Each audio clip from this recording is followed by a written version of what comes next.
Hello guys, नमस्कार। मैं भावेश गजपाल पुनः आपके साथ आपके अपने यूट्यूब चैनल लक्ष्य विद भावेश गजपाल में।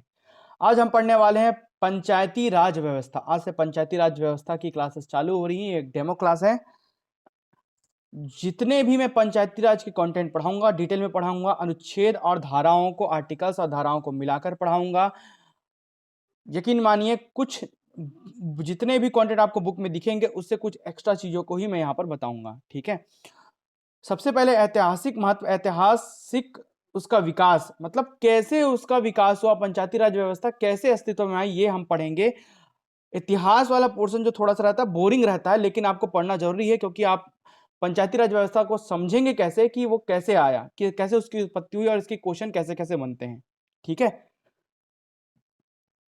इसके अलावा पंचायती राज की विशेष कक्षाएं जो लगेंगी, जो डिटेल में आपको जब पढ़ना है, उसके लिए पंचायती राज के साथ नगरीय निकाय भी पढ़ाऊंगा। और उसके लिए मात्र 499 फी है आपका। कितना है? 499 रुपीज फी है, जिसमें पूरा पंचायती राज नगरीय निकाय विथ पीडीएफ आपको मैं उपलब्ध कराऊंगा। हमेशा के लिए काम आएगा, किसी भी प्रकार के पेपर के लिए। ठीक है। इसके अलावा आप मेरे पूरे संपूर्ण छत्तीसगढ़ के क्लासेस से भी जुड़ सकते हैं, जिसमें संपूर्ण छत्तीसगढ़ आपको पढ़ाया जाएगा केवल 1990 में। ये क्लासेस हैं। चलिए चालू करते हैं। क्या आपको नया चीज मिलेगा? आप देखिए, मार्केट में जितने भी बुक्स हैं उससे अलग चीज मिलेगा। 80-90% अलग चीजें इसमें दिखाई जाएंगी। हो सकता है किसी किसी बुक में दिया हो सकता है कि जो आप बेसिक बुक पढ़ते हो उसमें ये चीजें ना दिया हो। ठीक है। तो ऐतिहासिक विकास हम पंचायती राज व्यवस्था का देखते हैं।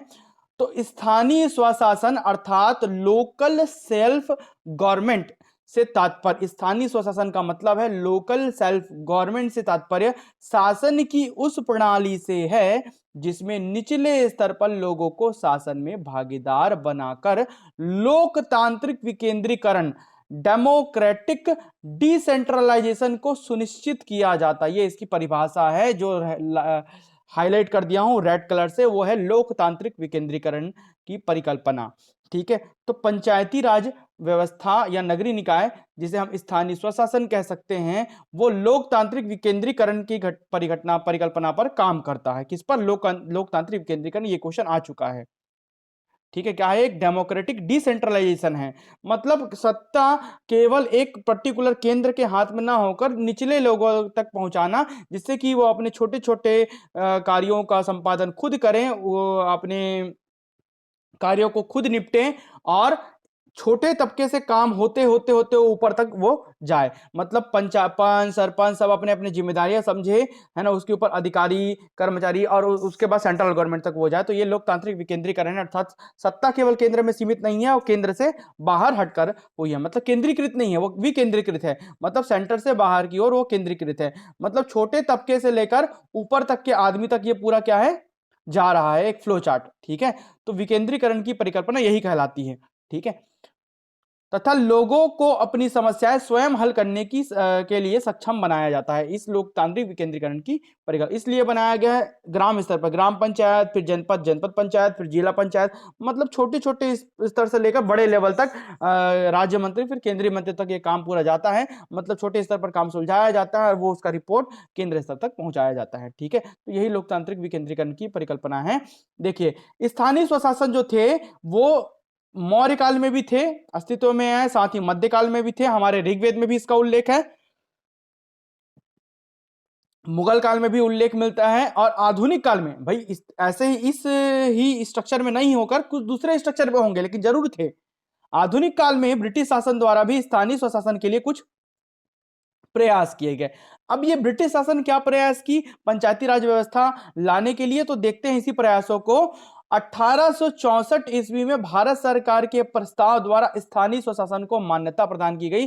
सभी कंटेंट एनसीईआरटी मानक पुस्तक से लिए गए हैं, जो कि मानक है। ठीक है। तो इसके किसी भी बिंदु के लिए दावा आपत्ति किया जा सकता है। 1800 मतलब अगर पेपर में इसके आंसर गलत देते हैं तब। ठीक है। 1864 ईस्वी में भारत सरकार के एक प्रस्ताव द्वारा स्थानीय स्वशासन को मान्यता प्रदान की गई। 1870 में लॉर्ड मेयो ने पंचायतों को कार्यात्मक व वित्तीय स्वायत्ता प्रदान की। स्वायत्ता का तात्पर्य मोटा मोटी आप समझना चाहें तो सहायता से समझ सकते हैं कि क्रिया करने की, काम करने की, और वित्त की उपलब्धता वहां पर उपलब्ध कराई। किसने? लॉर्ड मेयो ने। तो याद रखना, इतिहास से भी जोड़ना, इतिहास के में भी काम आता है ये। तो 1882 ईस्वी में तत्कालीन वायसराय हुए थे, है ना, लॉर्ड रिपन। तो रिपन ने ही स्थानीय स्वशासन के लिए एक प्रस्ताव पारित किया जिसके द्वारा पूरे देश में ग्राम पंचायत और न्याय पंचायत, उपखंड तथा तालुका बोर्ड और जिला बोर्ड स्थापित करने का सुझाव दिया गया।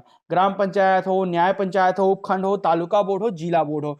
तो 1882 के समय से चला आ रहा है, लॉर्ड रिपन के समय से। इस प्रस्ताव को स्थानीय स्वशासन का मैग्ना कार्टा कहा गया।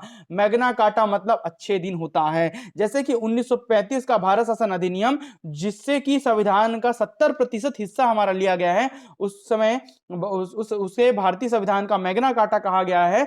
वैसे ही ये 1882 के समय को, लॉर्ड रिपन के समय को स्थानीय स्वशासन के लिए मैग्ना कार्टा कहा गया है। मैग्ना कार्टा का तात्पर्य अच्छे दिन से है। ठीक है। 1907 में स्थानीय स्वायत्त शासी संस्थाओं की स्थिति की जांच करने के लिए सीएचई चार्ल्स हॉब हाउस की अध्यक्षता में राजकीय विकेंद्रीकरण आयोग, जिसे हम शाही आयोग कहते हैं, याद रखेंगे, शाही आयोग का गठन किया गया था 1907 में। इन्होंने अपनी रिपोर्ट मार्ले मिंटो सुधार के समय सौंपी थी, मतलब 1909 में, जब मार्ले मिंटो सुधार आया था उसी के समय रिपोर्ट इन्होंने सौंपी थी 1909 में। ठीक है। थोड़ा सा संवैधानिक विकास भी इससे जुड़ा है, थोड़ा सा इतिहास भी इससे जुड़ा हुआ है। तो इतिहास, संविधान और पंचायती राज तीनों का मिक्सअप है, मान के चलिए।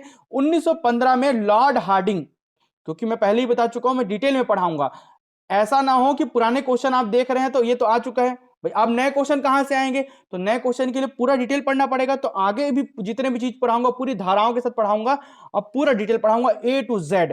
मतलब आपके बुक में जैसे शॉर्ट नोट टाइप से छपा है उससे कुछ हटके कोशिश करूंगा कि मैं ज्यादा आपके कंटेंट प्रोवाइड कर सकूं, ताकि इनकेस ऑफ फ्यूचर जितने भी नए क्वेश्चन आए वो आप बना सकें।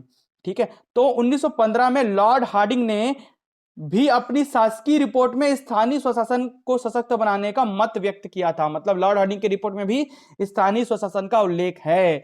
उसके बाद आया भारत सरकार अधिनियम 1919, जिसे हम मॉन्टेग्यू चैम्सफोर्ड सुधार के नाम से जानते हैं। भारतीय संविधान में आप ये पढ़े होंगे। इसके द्वारा स्थानीय स्वशासन के बारे में स्पष्ट प्रावधान किया गया। इस अधिनियम द्वारा द्वैत शासन प्रणाली स्थापित कर स्थानीय स्वशासन को हस्तांतरित विषय के अंतर्गत रखा गया। देखिए, दो प्रकार के विषय होते थे द्वैत शासन प्रणाली, अर्थात दोहरा शासन, जिसमें होते थे आरक्षित विषय और हस्तांतरित विषय। आरक्षित विषय का जो फैसला है, इसमें जितने भी मुद्दे हैं, जो लोक महत्व के ज्यादा मुद्दे, जिनमें पैसा संबंधी मुद्दा ज्यादा है ना, और जिनमें ज्यादा अंग्रेजों को कमाई हो, ऐसे मुद्दों को आरक्षित विषय के अंतर्गत रखा गया था। और उसका फैसला उन विषयों पर अगर कहीं मतभेद होते हैं तो उनका फैसला केवल वायसराय करते थे। ठीक है, वायसराय करते थे। जबकि हस्तांतरित विषय का जो हस्तांतरित विषय, उसमें कम महत्व के मुद्दों को रखा गया था, जैसे कि स्थानीय स्वशासन, जिसको ज्यादा महत्व उस समय नहीं दिया जाता था। तो हस्तांतरित विषयों के अंतर्गत स्थानीय स्वशासन को रखा गया था। और इसका प्रशासन गवर्नर है, जो वायसराय, गवर्नर अपने भारतीय मंत्रियों की सहायता से करता था। मतलब इसका प्रशासन चलाने का वायसराय ही चलाएगा, लेकिन इसमें छोटे छोटे मंत्रियों को बांट दिया जाता था। मतलब डायरेक्ट वायसराय जो आरक्षित विषयों को देखता था, और हस्तांतरित विषयों को वायसराय अपने मंत्रियों के सहायता से देखता था। ठीक है, जो कि प्रांतीय विधान परिषद के प्रति उत्तरदायी थे। तब के प्रांतीय विधान परिषद को अभी का विधानसभा मान सकते हो आप। प्रांतों में, प्रांत मतलब राज्य कहा जाता था संवैधानिक भाषा में। ठीक है, अभी हम प्रांतों को राज्य मान सकते हैं। तो प्रांतीय विधानसभा का तात्पर्य अभी के विधानसभा से है। प्रांतीय विधान परिषद, अभी बोलोगे भाई विधान मंडल के अंदर विधान परिषद विधानसभा अलग अलग आते हैं, तो यहां पर तो विधान परिषद लिखा है सर, नहीं, ऐसा नहीं है। प्रांतीय विधान परिषद तब का, प्रांतीय विधान परिषद अभी का विधानसभा कहलाएगा। ठीक है, लगभग सिमिलर चीजें हैं। आप अगर संविधान पढ़ोगे तो उसमें डिटेल से मैं बताऊंगा, अगर कभी पढ़ाया तो। 1920 में संयुक्त प्रांत असम, बंगाल, बिहार, मद्रास और पंजाब में पंचायतों की स्थापना के लिए कानून बनाया गया। ये सभी प्रांत हुआ करते, असम प्रांत, बंगाल प्रांत, बिहार प्रांत, मद्रास प्रांत, पंजाब प्रांत, जो बड़े क्षेत्र हुआ करते थे, प्रोविंस हुआ करते थे। 1920 में यहां पर पंचायतों की स्थापना के लिए कानून बनाया गया। बाद में आता 1935, जिसका 70% हिस्सा हमारे संविधान में लिया गया है। ठीक है, तो भारत शासन अधिनियम 1935 का, इसके द्वारा स्थानीय स्वशासन को पूर्णतः राज्य का विषय बना दिया गया। मतलब राज्य सूची का विषय होना चाहिए। मतलब जो प्रांत थे वो इस पर फैसला ले, ऐसा कहा गया 1935 के भारत शासन अधिनियम में। और अभी वर्तमान में बदलकर यह राज्य सूची का ही विषय बन गया है, पंचायती राज। ठीक है, अब हम देखते हैं कि पंचायती राज का विकास कैसे शुरू हुआ।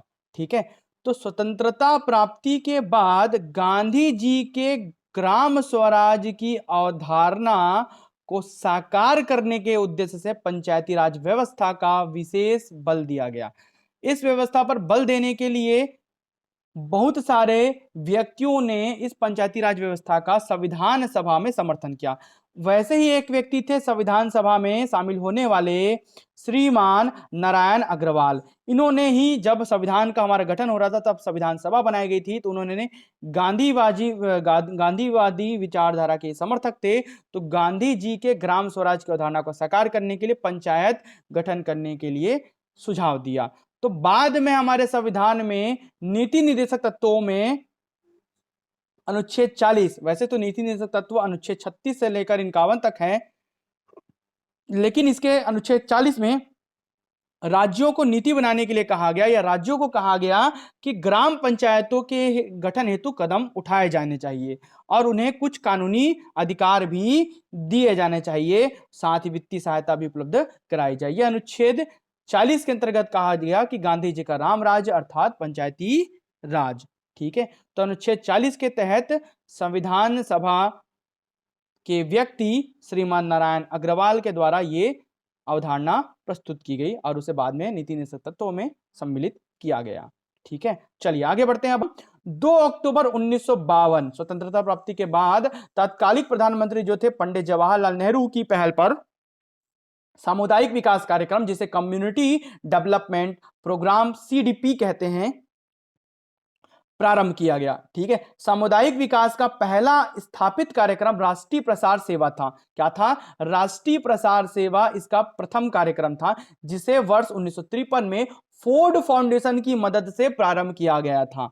ठीक है, इसके बाद पंचायती राज व्यवस्था के संबंध में सुझाव देने के लिए समय समय पर कई समितियों का गठन भी किया गया। अब इन समितियों को देखते हैं। इन समितियों से बहुत सारे क्वेश्चन आते हैं। किस प्रकार के क्वेश्चन आते हैं? यह पूछ देता है कि त्रिस्तरीय पंचायत की परिकल्पना किसने की थी, किस समिति ने सुझाव दिया था, द्विस्तरीय के लिए किस समिति ने सुझाव दे दिया था। इस प्रकार के क्वेश्चन आपको दे दिए जाते हैं। ठीक है, तो इसके लिए हम देखते हैं। सबसे पहले आपको दिखा रहा है बलवंत राय मेहता समिति 1957। सामुदायिक विकास कार्यक्रम के असफल होने के बाद पंचायती राज व्यवस्था को सशक्त बनाने के लिए 1957 में बलवंत राय मेहता की अध्यक्षता में ग्रामोद्धार समिति का गठन किया गया।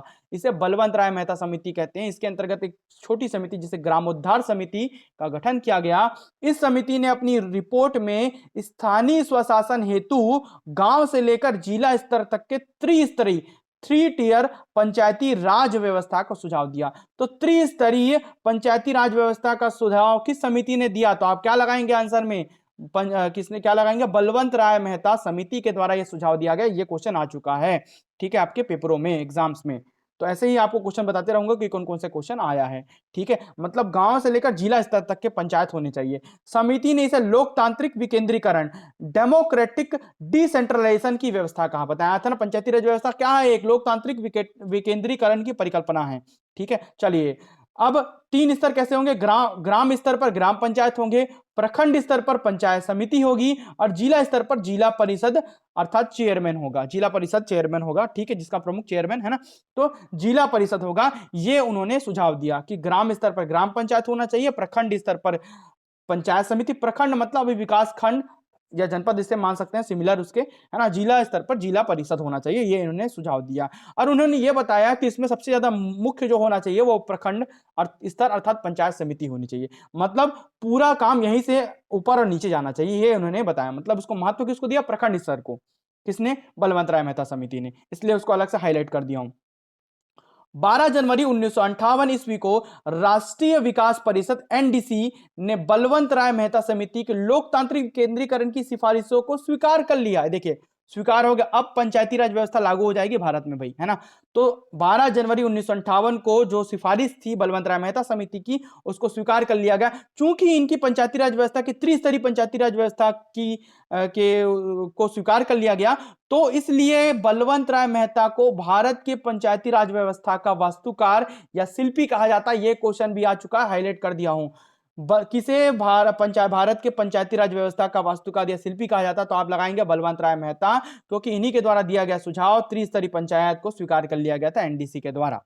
सर्वप्रथम आंध्र प्रदेश के कुछ भागों में प्रायोगिक तौर पर, प्रैक्टिकली तौर पर अगस्त 1958 में पंचायती राज व्यवस्था को लागू किया गया। ये आपको नहीं पूछे, आपको पूछता है प्रथम मतलब पूरे भारत में प्रथम कौन लागू किया था, तो आपको ये लगाना है 2 अक्टूबर 1959 ईस्वी को तात्कालिक प्रधानमंत्री पंडित जवाहरलाल नेहरू ने राजस्थान के नागौर, ये इंपॉर्टेंट है, राजस्थान के नागौर जिले में पंचायती राज व्यवस्था की औपचारिक शुरुआत की। ऑफिशियली शुरुआत जो हुई थी राजस्थान के नागौर से हुई थी 2 अक्टूबर 1959 को, ये याद रखना है। और इसी दिन इसे संपूर्ण राजस्थान में लागू कर दिया गया था, पूरे राजस्थान में। तो राजस्थान पहला राज्य बना। राजस्थान देश का पहला ऐसा राज्य है जहां संपूर्ण राज्य में सर्वप्रथम पंचायती राज व्यवस्था की स्थापना की गई। अब आते हैं दूसरी समिति के बारे में, जो है अशोक मेहता समिति 1977। इसने क्या क्या रिपोर्ट दिए, ये रिपोर्ट पूरे पढ़ने आपको जरूरी है क्योंकि डिटेल में आपको पढ़ा रहा हूं, पहले ही आपको बता दिया, मैं डिटेल में पढ़ाऊंगा। इस समिति में कुल 13 सदस्य थे। 1978 ईस्वी में इन्होंने अपनी रिपोर्ट प्रस्तुत की। समिति बनी थी 77 में, रिपोर्ट आया 78 में, 1978 में। इस समिति ने पंचायती राज व्यवस्था के त्रिस्तरीय ढांचे के स्थान पर द्विस्तरीय ढांचे को, 2 टियर सिस्टम का समर्थन किया। अगर पूछ देगा द्विस्तरीय ढांचे का समर्थन किसने किया, किस समिति ने के द्वारा किया गया, या सुझाव किस समिति के द्वारा दिया गया, तो आप लगाएंगे अशोक मेहता समिति। त्रिस्तरीय के लिए बलवंत राय मेहता समिति, ठीक है। इसमें बताया गया कि जिला स्तर पर जिला परिषद होना चाहिए और मंडल स्तर पर, दूसरा स्तर इन्होंने क्या बताया, मंडल, तो मंडल पंचायत होना चाहिए जो 15 से 20 हजार की जनसंख्या के लिए बनना चाहिए और 10 से 15 गांवों को मिलाकर बनना चाहिए, मंडल स्तर, ऐसा बताया उन्होंने, ठीक है। अब और क्या सुझाव दिया उन्होंने, पंचायतों के चुनाव में सभी स्तरों पर राजनीतिक दलों को भागीदारी को औपचारिक मंजूरी, ठीक है। इन्हीं के सुझाव था कि राजनीतिक दलों को पंचायत चुनाव में भाग लेने के लिए ऑफिशियली जो मंजूरी, इन्हीं का सुझाव था, ठीक है। ये सभी बिंदु याद रखना, यही सबसे क्वेश्चन बनते हैं। राज्य सरकार के मंत्री परिषद में एक पंचायत राज मंत्री का पद भी होना चाहिए, इसका सुझाव भी किसके द्वारा दिया गया, अशोक मेहता समिति के द्वारा। पंचायतों में अनुसूचित जाति एससी और अनुसूचित जनजाति मतलब एसटी को उनकी जनसंख्या के अनुपात में सीटें आरक्षित करने की सिफारिश, अभी हम यही करते हैं, जनसंख्या के अनुपात में सीटें आरक्षित, तो यह सुझाव भी आपका अशोक मेहता समिति के द्वारा दिया गया है, याद रखिएगा सभी बिंदु को, सभी इंपॉर्टेंट है। भारत के मुख्य निर्वाचन आयुक्त की सलाह से राज्य का मुख्य निर्वाचन आयुक्त को पंचायतों के चुनाव आयोजित करवाने चाहिए, यह अधिकार भी दिया गया। और विकास पंचायत से अलग एक न्याय पंचायत की स्थापना होनी चाहिए। इसको पूछा है कि न्याय पंचायत की परिकल्पना किसके द्वारा की गई, तो आप बताएंगे अशोक मेहता समिति के द्वारा। इसके अलावा पंचायतों हेतु पृथक वित्त आयोग होना चाहिए, यह भी सुझाव इनके द्वारा दिया गया, बाद में वित्त आयोग बनाया भी गया, ठीक है। अब देखते हैं तीसरा जो समिति आया बना भाई इनके ऊपर कार्य करने के लिए, तो था डॉक्टर जीवी के राव समिति। 1985 में 1985 में जीवी के राव समिति बनी। ग्रामीण विकास और गरीबी उन्मूलन के लिए उपयुक्त प्रशासनिक व्यवस्था हेतु सिफारिश करने के लिए 1985 में डॉक्टर जीवी के राव समिति का गठन किया गया। इस समिति के गठन योजना आयोग की सिफारिश पर किया गया, यह पूछ देता है कि जीवी के राव समिति का गठन किस सिफारिश पर किया गया, तो योजना आयोग की सिफारिश पर, ठीक है। सन 1986 में अपनी रिपोर्ट प्रस्तुत की और इसमें क्या कहा गया कि राज्य स्तर पर राज्य विकास परिषद होना चाहिए, जिला स्तर पर जिला परिषद होना चाहिए और मंडल स्तर पर मंडल पंचायत होना चाहिए, ठीक है। 3 स्तर बताया, जिनमें से 2 स्तर जिला और मंडल होंगे जो पुराने में थे, और एक राज्य स्तर पर राज्य विकास परिषद होना चाहिए, इन्होंने ये बताया, ठीक है। और ग्राम स्तर पर ग्राम सभा के गठन की सिफारिश की, तो याद रखना ग्राम सभा के गठन की पहली सिफारिश डॉक्टर जीवी के राव समिति के द्वारा किया गया था, ठीक है, करते हुए जिला परिषद को सर्वाधिक महत्व दिया। मतलब गांव स्तर पर ग्राम सभा, मंडल स्तर पर मंडल पंचायत और जिला स्तर पर जिला परिषद होना चाहिए और जिला परिषद इसमें प्रमुख होना चाहिए। ये उन्होंने बताया कि सबसे ऊपर अपर हेड या अपर लेवल पर जिला परिषद, और सभी मतलब गांव और मंडल जो हैं किसके प्रति उत्तरदायी होंगे, जिला परिषद के प्रति उत्तरदायी होंगे, ठीक है, ये भी इन्होंने बताया।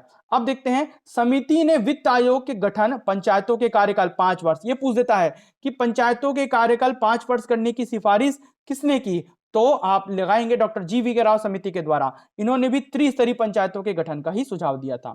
इस समिति ने पंचायतों के नियमित चुनाव करवाने की भी सुझाव दिया, मतलब पूछेगा आपको कि नियमित चुनाव कराने के लिए सुझाव सर्वप्रथम किसने दिया, तो आप लगाएंगे डॉक्टर जीवी के राव समिति के द्वारा।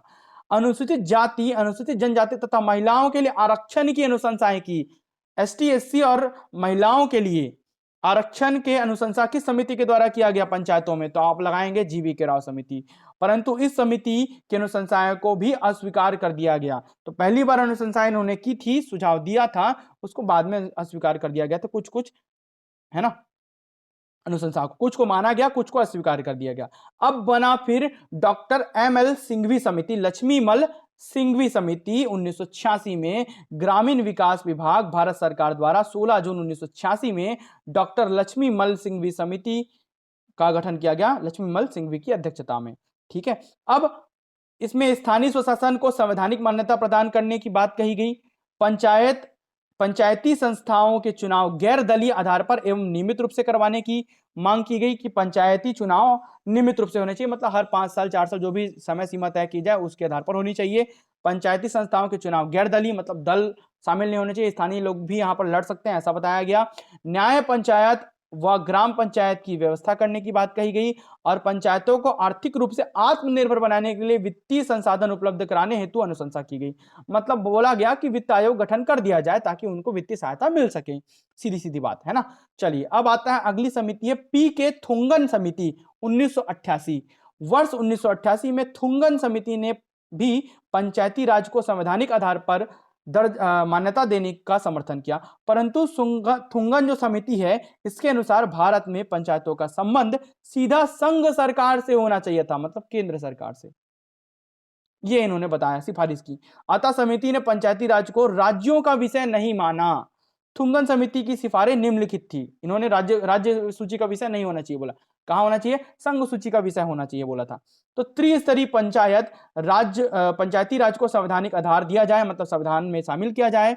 पंचायती राज में महिलाएं, SC ST OBC को आरक्षण दिया जाए। प्रत्येक राज्य में वित्त आयोग स्थापित किया जाए। पूछेगा कि प्रत्येक राज्य में प्रांत में वित्त आयोग की सिफारिश किसने की थी? तो किसने की थी भाई? आपका थुंगन समिति के द्वारा। एक नियोजन तथा समन्वय समिति, प्लानिंग एंड कोऑर्डिनेशन कमिटी बनाई जाए जिसका अध्यक्ष राज्य नियोजन मंत्री होगा तथा जिला परिषदों के अध्यक्ष इस समिति के सदस्य होंगे, ये भी सिफारिश की। इसके अलावा ग्राम पंचायतों को सीमित न्यायिक अधिकार भी दिया जाना चाहिए, जो कि अभी है वर्तमान में। पंचायतों का कार्यकाल 5 वर्ष हो, तथापि राज्यों की इच्छा अनुसार इसे कम भी किया जा सकता है, परंतु 3 वर्ष से कम नहीं करेंगे। मैक्सिमम 5 वर्ष का होना चाहिए, न्यूनतम 3 वर्ष का होना चाहिए, कहने का मतलब है। अंतिम समिति जो कांग्रेस के अंतर्गत बनाई गई थी वो थी V.N. गॉडगिल समिति। इस समिति का गठन कांग्रेस पार्टी के भीतर ही किया गया था, निगरानी और जांच के लिए, जिसे विभिन्न समितियों की रिपोर्ट पर विचार करते हुए पंचायती राज कार्यक्रम के संबंध में सिफारिशें देनी थी। तो इसने भी वही सिफारिश दी कि वित्त आयोग बनाना चाहिए, 5 वर्ष का कार्यकाल, उसको संवैधानिक दर्जा देना चाहिए, उसी को और फिनिशिंग दिया, कहने का मतलब V.N. गॉडगिल समिति के द्वारा। तो ये 6 प्रकार की समितियां हैं, जिनमें से शुरू के 4 समितियां बहुत ही इंपॉर्टेंट है, ठीक है, जिनमें से प्रत्येक बिंदु को आपको याद करना आवश्यक है। आप अगर डिटेल में पढ़ना चाहते हैं तो मेरी क्लासेस ज्वाइन कर सकते हैं, जिसके लिए व्हाट्सएप नंबर मैंने दे दिया है 7470999978 पर आप पेड क्लास ज्वाइन कर सकते हैं। केवल 499 रुपए है, जिसमें पूरी पंचायती राज, पूरी नगरीय निकाय एक्स्ट्रा कंटेंट के साथ विथ PDF विथ MCQ आपको मैं प्रोवाइड कराऊंगा। वीडियो में अंत तक बने रहने के लिए बहुत बहुत धन्यवाद।